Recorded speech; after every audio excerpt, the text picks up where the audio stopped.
not sure. My mother was born of a slave person. That's most important to me. That it's significant to her well-being and all of us that we are ascendants from a slave. Our grandfather was a slave. He's brought over. He was a slave. And she was born in the 1900s. And, of course, my mother's name is Fannie Mae Tyson Caldwell. And she was born, I'm not sure, British Prayer. Well, they call it that, but it's now Austin, and it's off of Weberville Road between 12th Street and Tanny Hill Lane, Tanny Hill Lane, Heflin Lane.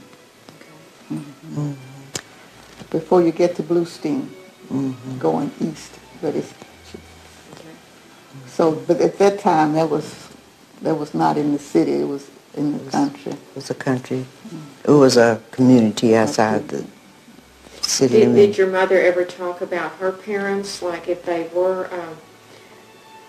Were the slaves originally in Texas, or were they in other parts, like in the South? Yeah, they were. My grandfather was brought here during the time of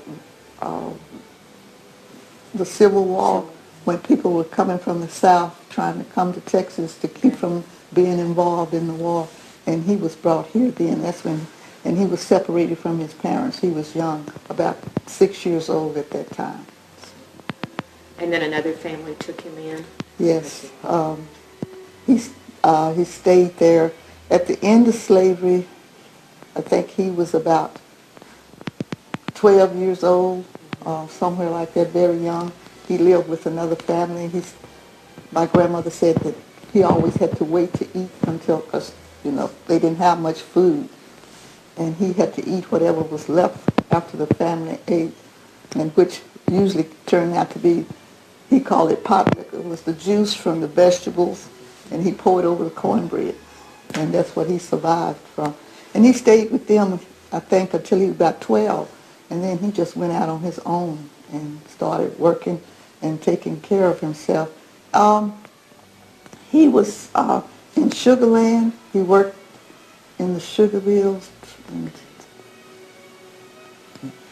And he just, he never had any formal education. He just, whoever would teach him something, that's how he learned to read and write. But he was literate.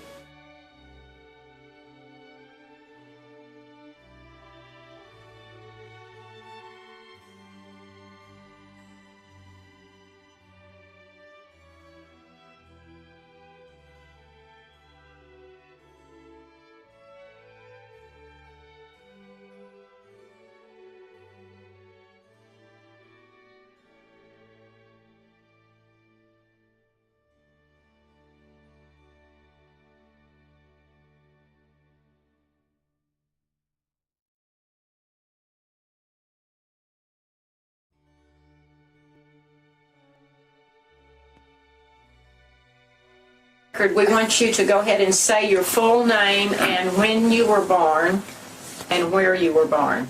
I was born in Fort Worth. Your name. And your name? Your name. Robinson, W.H. Robinson. What does W.H. stand for? William Hall Robinson, but they call me Willie, but William Hall Robinson, too. Okay. And your wife's name? Tommie Nell Robinson. Let her tell us your name. My name is Tommie Nell Robinson. And you were born? I was born in Pflugerville, but I was a McDade at that time. Darlene? My name is Arlene Robinson Cornelius, born in Fort Worth, Texas, February. Okay, Mr. Willie, tell us about your mom and dad, what you remember. You said that they lived in Pflugerville? No, they lived in Fort Worth. In Fort Worth also. So that's where the family roots were. Do you know how they came to Fort Worth? From down here, they met up there in Fort Worth. Okay. And they got married. But they originated from down here. This is my dad's home. They were born right in around Pflugerville. My great-grandpa, he had that place out here, 100 acres. And that's where they was born at. Now, the location of that farm was on Wilkie Lane, Yeah. okay? And is that where you and Tommie Nell then raised your children? Yes, ma'am. Okay. And how did your great-grandfather had that land? So what year did he get that? Well, Or how did he get it? he got it the hard way. He earned it. He earned it. He worked and paid for it. Give $500 for it. For the whole farm? 100 acres, $5 an acre. Who did he buy it from, do you know? Bales, I think it John was. Bell, Bell, B-E-L-L. Okay. December 30th, 1873. 1840? 73. 1873. Did he build a house on it when he got the He had property? it built, yeah. Where did he get the materials to build the house? I guess they,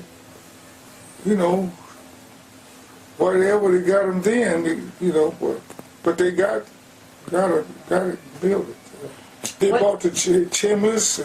They said them chimneys cost $75 a piece. The 2 chimneys on the house. Had on each side of the house, they had 2 fireplaces. And I know those chimneys cost $75 a piece. What do you remember about the furniture in the house? Just ordinary furniture, just wasn't nothing fancy, cushions. They was gone. My grandmother, she was still living. My grandmother, she got married at the house up there. She got married up there. I guess all the girls just left, got married there. It was 3 girls and 1 boy.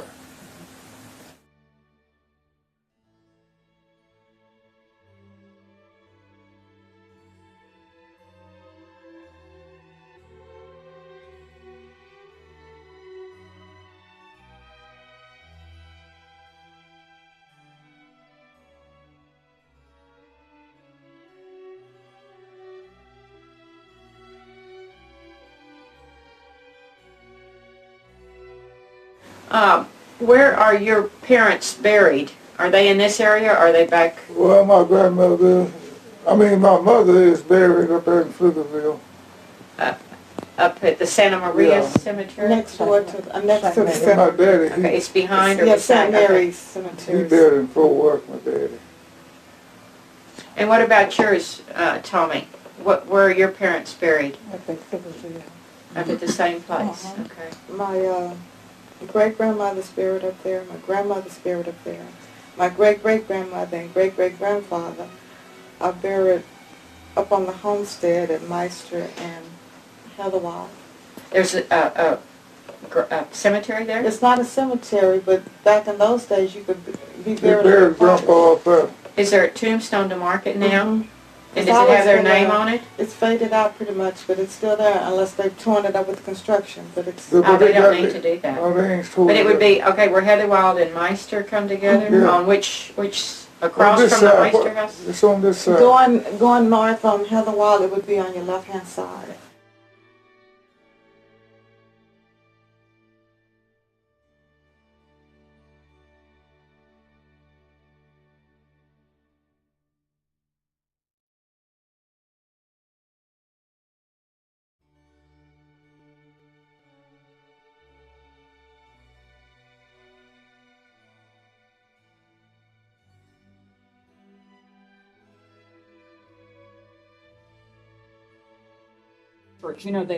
There's that cemetery that the Mexican Americans are buried in right on Pecan Street, and then behind that is another cemetery. That's a colored cemetery. That's a colored cemetery.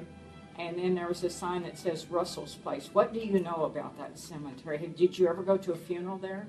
Yes, I did. My father's buried there. Is he really? His name is Oh, I Andrew. want to hear that story. That is amazing. My father's buried in Pflugerville Colored Cemetery. But for some reason, they don't have him listed on the internet. So my daughter went and put all that in. Uh-huh. But he was buried. In fact, I was young.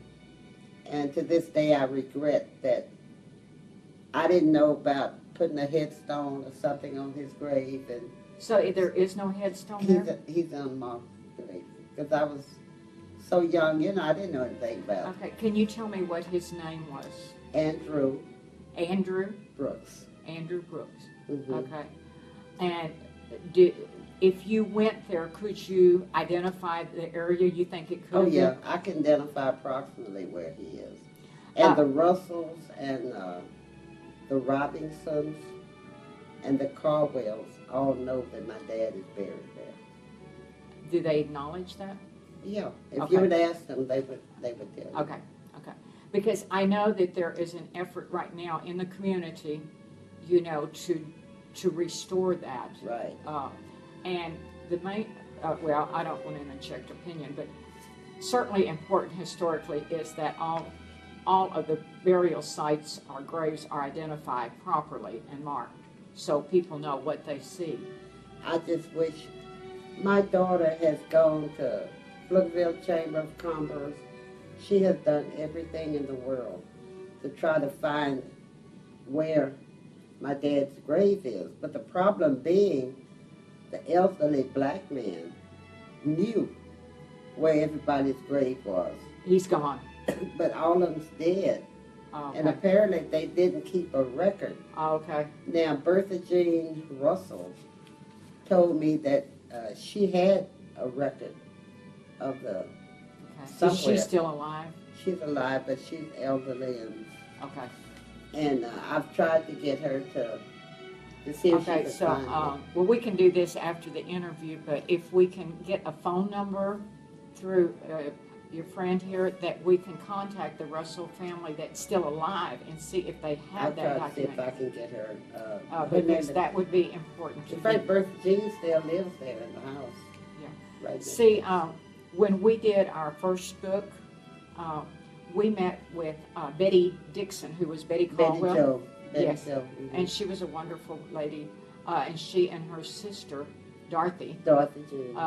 But they told us where Mr. George Caldwell was buried over off of Raker Lane, and we climbed a fence and tried to find his grave, and it was the same thing. It was we thought they didn't tell us the truth, Yeah. and we kept looking, and finally, way in the back, we found that grave, and it is so important that we had it. So we'll work on that. Okay. Okay.